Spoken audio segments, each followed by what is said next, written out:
Explíquenos acerca de eso, licenciado Arcia. Buenos días.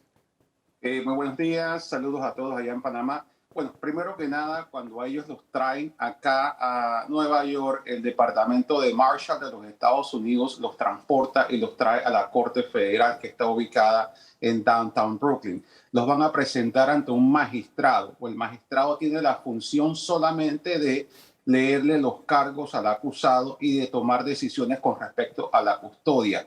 Quiero aclarar que estos dos muchachos panameños como nosotros, Martinelli, ellos dos llegan extraditados de otro país después de estar varios meses peleando la extradición.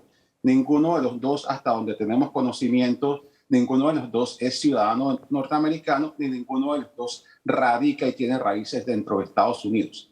Ese tema es importante porque esos son los elementos, parte de los elementos que el magistrado tiene que considerar cuando los abogados defensores de los jóvenes Martinelli pidan fianza. Lo más probable cuando se trata de personas que vienen del extranjero extraditados, lo más probable es que el juez desestime la petición de fianza para ellos. Sería bastante sorprendente si dos personas extraditadas que no tienen ni siquiera estatus legal en Estados Unidos como residentes o como ciudadanos pudiesen obtener alguna fianza. Pero existe la posibilidad, este tipo de delitos sí puede recibir el beneficio de una fianza en el sistema penal estadounidense. Ante la Corte Federal cualquiera puede pedir fianza. El hecho es de que es poco probable que se la den, muy poco probable. Quizás las posibilidades de que le den fianza, un 5%. Un 5% solamente, ¿eh? Sí, exactamente. Las posibilidades son muy bajas porque se trata de personas que vienen extraditadas. Es muy distinto si usted fuese, digamos, una persona norteamericana o residente y tiene su casa, vive acá y es arrestada por un delito y tiene a toda su familia que radica en el mismo lugar y todos se presentan, ponen las propiedades, las casas, el dinero y aceptan ponerles un monitor en el tobillo y muchas supervisiones y todo lo demás. A veces en casos así lo permiten. En este caso, que son ambos extranjeros, ambos extraditados, ninguno radica acá, es poco probable. Ahora, exfiscal, me gustaría ver el escenario un poco más allá a mediano y largo plazo, porque Panamá se hizo la solicitud también de extradición, pero obviamente la ley de Guatemala dice el primer país que hace esta solicitud es a quien se le concede. ¿Qué pudiera pasar luego de esto? Porque así como lo requiere la justicia norteamericana, también Panamá requiere a los hijos del exmandatario. A mediano y largo plazo, ¿qué pudiera pasar? ¿Qué es lo que se prevé en estos casos, obviamente, donde han sido requeridos y ya van a ser trasladados los hermanos Martinelli y Linares? Bueno, mira, con respecto a cualquier otra orden de cualquier otro país, sea Panamá o el que sea, con cualquier persona que ya esté en el sistema federal de acá, toman su turno. El primero que va a pasar son ellos. O sea, la Corte Federal de Brooklyn, del Distrito Este de Nueva York, va a hacer el curso del caso de comienzo a fin y cuando terminen, si hay una orden de otro país que es respetada por ellos, entonces ellos actuarán en eso, pero no en estos momentos. Hay otro elemento clave e importante a preguntar, licenciado, y es el hecho que ambos jóvenes como hermanos serán procesados juntos o van a ser o serían procesados por separado. Es decir, el delito es de los dos en el que están involucrados o cada uno individualmente pudiese ser procesado. Mira, ellos pueden pedir que se separen, que los separen. Pueden pedirlo o pueden proseguir así. Yo he manejado casos donde ha habido padre e hijo, dos familiares, tres familiares. Algunos piden separarse porque van a tomar cursos distintos y no quieren que las otras personas sepan lo que están haciendo. Pero yo quiero aclararles algo y yo quiero que por favor allá en Panamá se enfoquen todos. Los periodistas, la audiencia, el pueblo y los familiares. Este caso es como una ramita pequeña de un árbol que se plantó hace tiempo y que ya es un árbol grande, hecho y derecho. Es el caso de Odebrecht. El caso de Odebrecht, en el año 2017, la compañía Odebrecht ya se declaró culpable. No estamos hablando de en Brasil, en la Corte del Distrito Este de Nueva York, en Brooklyn. Ya Odebrecht se declaró culpable, ya Odebrecht firmó una estipulación, ya Odebrecht declaró, presentó y le entregó a la Corte de Brooklyn, a la Fiscalía, le entregó todas las pruebas. Admitió todo lo que pagó, que según Odebrecht son más de 500 millones de dólares. Y dio todos los datos, no solo en Panamá, Ecuador, Colombia, Venezuela, Brasil, República Dominicana y otros países. La Fiscalía ya tiene los datos de todos los pagos hechos por Odebrecht. Odebrecht mantenía un libro con todas sus datos de cuánto pagaba, a quiénes se los pagaba y cómo se los pagaba. O sea que los hermanos Martinelli están traídos en un caso relacionado con ellos. Y no son los únicos dos. Y Panamá no es el único país. Es importante lo que usted nos está planteando, licenciado, porque me lleva a la siguiente pregunta. Los investigadores, entonces, en este caso, ¿qué buscan determinar? ¿El beneficiario final del lavado de dinero o los responsables directos como operadores que hicieron estas transacciones monetarias? Porque de eso dependen muchas otras cosas. ¿Cuál sería ese objetivo de los fiscales en Brooklyn en el sentido del caso de Brecht? ¿Qué piensa usted? Okay. Te explico, mira, hasta cierto punto ellos no buscan investigar nada, ellos ya saben todo. O sea, en otras palabras, los acusados no vienen realmente a enseñarles nada.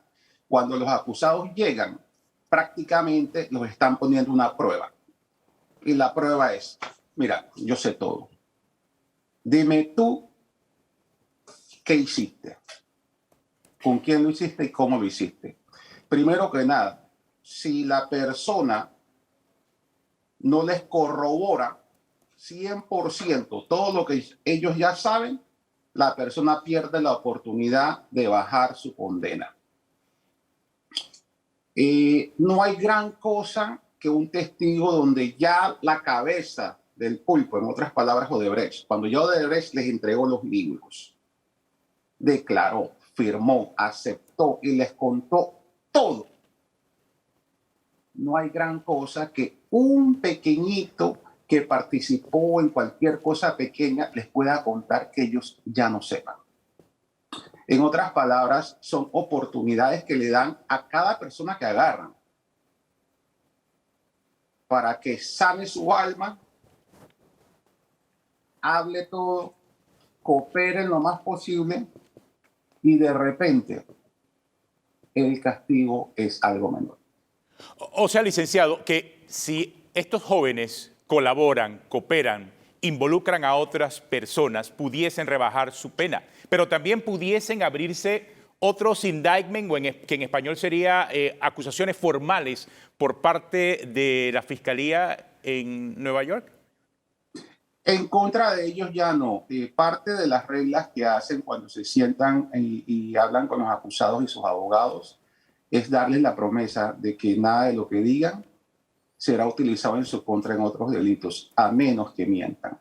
Y te lo digo, en los 27 años que llevo haciendo esto, la mayoría de las personas entienden que no les conviene ponérseles a inventar cosas a los fiscales, porque ellos ya lo saben. Hay uno que otro que he visto, desgraciadamente, que han tratado de inventar o de decir cosas, obviamente, que ellos saben que no son ciertas. Y el problema cuando ocurre eso es que el acusado recibe castigo adicional y pierde la oportunidad de ahorrarse tiempo y regresar con sus familiares. Exfiscal, pero me quedo un poquito con esta pregunta de Atenógenes. Lo que ellos declaren pudieran abrir nuevos casos tal vez para investigar, porque usted arranca diciendo algo, ya los fiscales lo saben todo, no hay nada que ellos puedan aportar. Entonces, no sé si cabe esa posibilidad con la declaración de los hermanos Martinelli y Linares.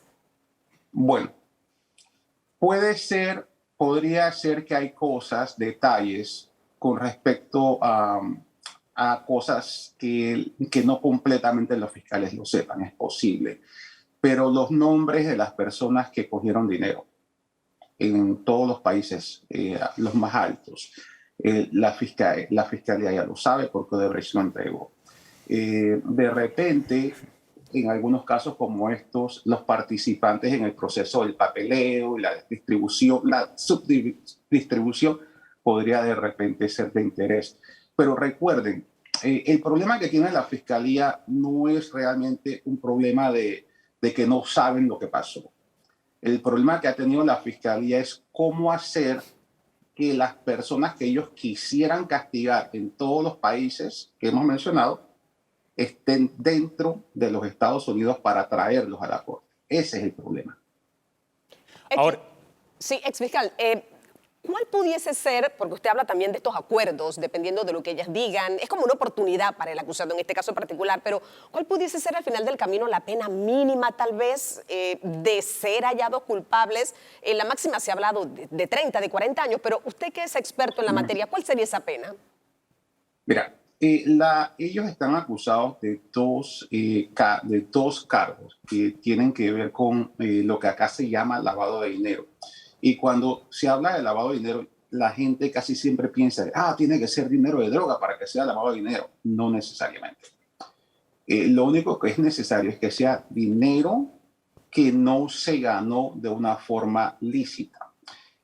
Odebrecht, y es importante, no es tanto los hermanos Martinelli, sino lo que ya ocurrió. Odebrecht ya firmó un acuerdo en el año 2017 donde ellos aceptaron que pagaron más de $500 millones y que ese dinero era bribes, sobornos.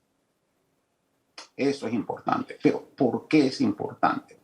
Porque el dinero no viene, digamos, de una prostitución ilegal. El dinero no viene de una venta de droga.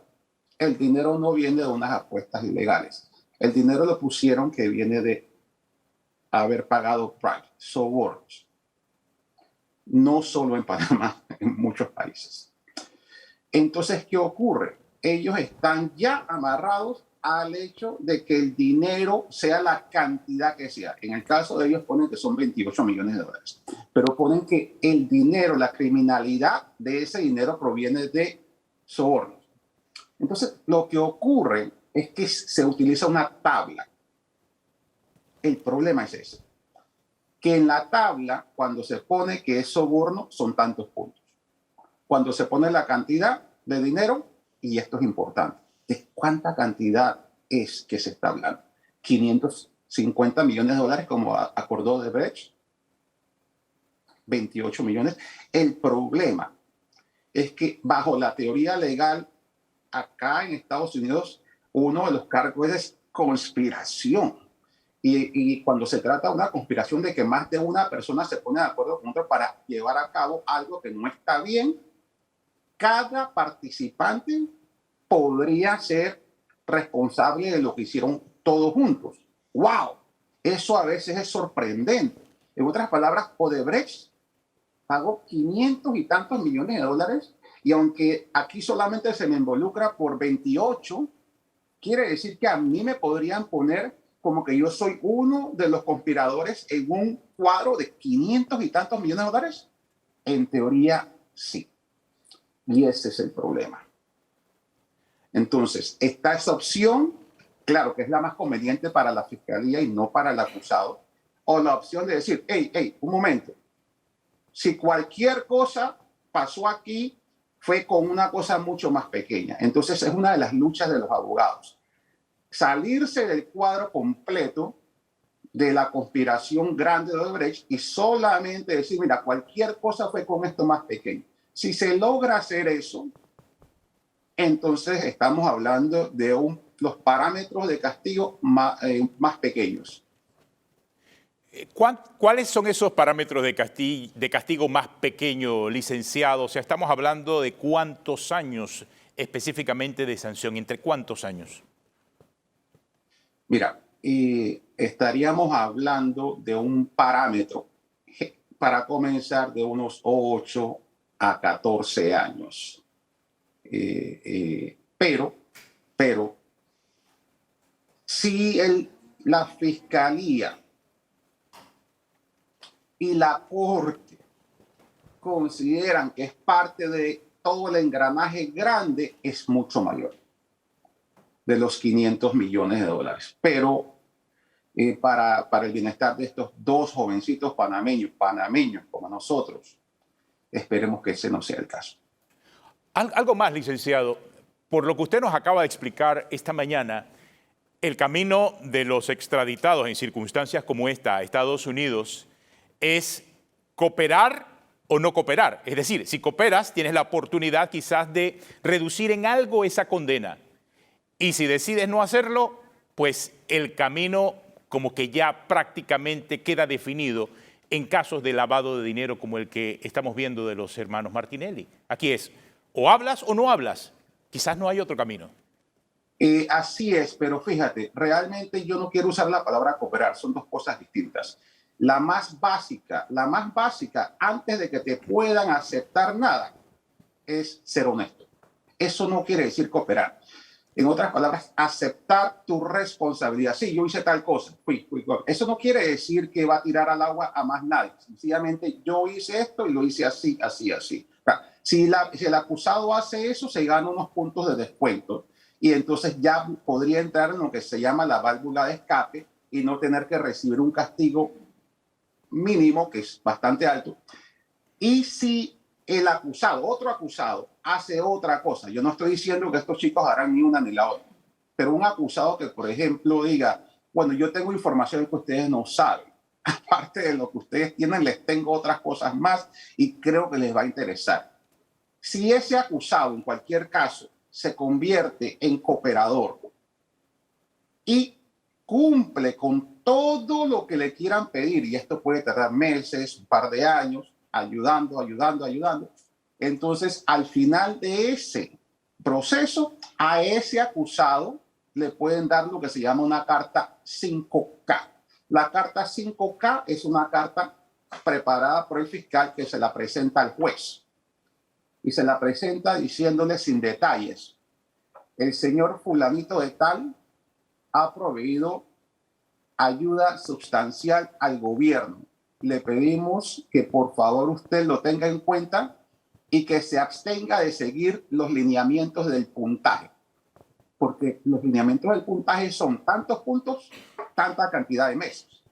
Entonces, con esa carta 5K, el juez entonces podría bajarle la pena. Y digo podría porque acá realmente en la Corte Federal el juez no está obligado a hacer lo que el fiscal quiere, no está obligado. O sea que el acusado muchas veces, y eso lo he tenido bastantes ocasiones, el cliente se siente, bueno, yo ayudo, yo hago esto, yo hago lo que eso, ¿y cuánto me van a dar? Nadie sabe. Pero ¿cómo que no nadie sabe? Ok, el fiscal va a darte una carta. Con esa carta, el día de la sentencia, nos presentamos y vamos a presentar muchas cosas a tu favor, muchas recomendaciones. Tu familia, tus amistades van a estar presentes, le vamos a rogar, le vamos a presentar cartas de esto, de aquello, de todo lo demás. Y le vas a decir al juez que estás bien arrepentido de todo y que deseas regresar pronto con tu familia. Y yo lo he visto con algunos clientes, les han bajado bastante y les han podido que regresen a sus países, porque yo he tenido estos casos anteriormente. Pero no hay una seguridad.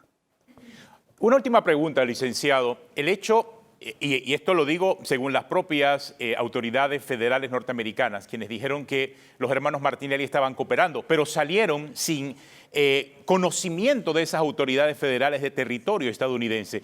¿Esto tendrá algún tipo de efecto en la audiencia que ahora tienen por delante al regresar a Estados Unidos? O sea, ¿afecta en algo su situación legal? ¿Afectaría en algo una posible condena o un arreglo con las autoridades? No. Mira, yo sospecho que la gran parte de todas estas cosas son rumores. Realmente yo te puedo decir, me duele, pero a veces cuando los muchachos, los señores, los acusados están por ser extraditados, lo vi porque lo viví. Desafortunadamente hay abogados en todos estos países latinoamericanos donde les llenan la cabeza de esperanzas y es para estarles exprimiendo y estarles sacando dinero a la familia. No es así. Cuando llegan acá, el fiscal encargado del caso comienza entonces con los abogados defensores un proceso de comunicación. Casi todos los abogados defensores acá que hemos estado trabajando en este tipo de casos son exfiscales, que tienen experiencia, que sabemos, ¿no?, cómo la mentalidad de los jueces, el proceso, cómo funciona, qué se espera, y no puede llegar a inventarles el agua caliente. Acá ya todo el mundo tiene su reputación, todo el mundo tiene su nombre y se espera que seas correcto. Estos muchachos son jóvenes, están realmente, desafortunadamente, envueltos, los han puesto en un caso de Odebrecht. Para mala suerte de ellos, lo que ocurre es que Odebrecht ya se declaró culpable en 2017. Páginas y páginas y páginas firmados por ellos, donde presentaron esto, aquello, las cantidades que pagaron, y Odebrecht tenía tabulado los pagos, a quiénes se les pagaba, cómo se les pagaba, por qué se les pagaba. Un mundo de cosas que Odebrecht ya presentó. Si ustedes se preguntan, bueno, y en estos países que están envueltos Odebrecht, ¿cuándo comenzarán también aquellos a ser traídos y lo demás? Lo que ocurre es que la gran mayoría de las personas involucradas sospechan que son blancos de esta situación, están teniendo, como se llama, un perfil bajo y están tratando de evitar. No creo que ellos están viniendo de paseo a Estados Unidos ni a Nueva York para exponerse a ser arrestados. Sabemos que pues lo que pasó con los hermanos Martinelli es que ellos salieron de Panamá, porque a los panameños no los pueden extraditar de Panamá a Estados Unidos. Salieron de Panamá y los cogieron en Guatemala. Quizás si nunca hubiesen ido a Guatemala, quizás no estarían viniendo acá ahora.